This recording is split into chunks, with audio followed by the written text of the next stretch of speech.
Welcome to another Simple Dad Gmail app tutorial.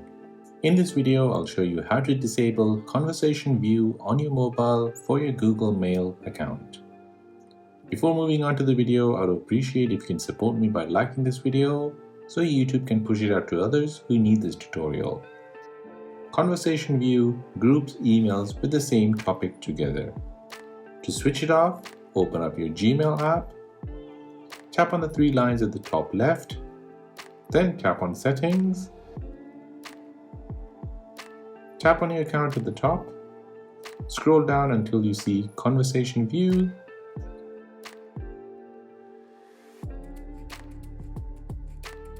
toggle the switch to the left to turn it off. And that is how to switch off Conversation View on your mobile phone for your Google Mail account. If this helped you out, then please consider subscribing to the channel for more videos like this. If you have any other questions, then please do let me know in the comment section down below. Thanks for watching and see you in the next one.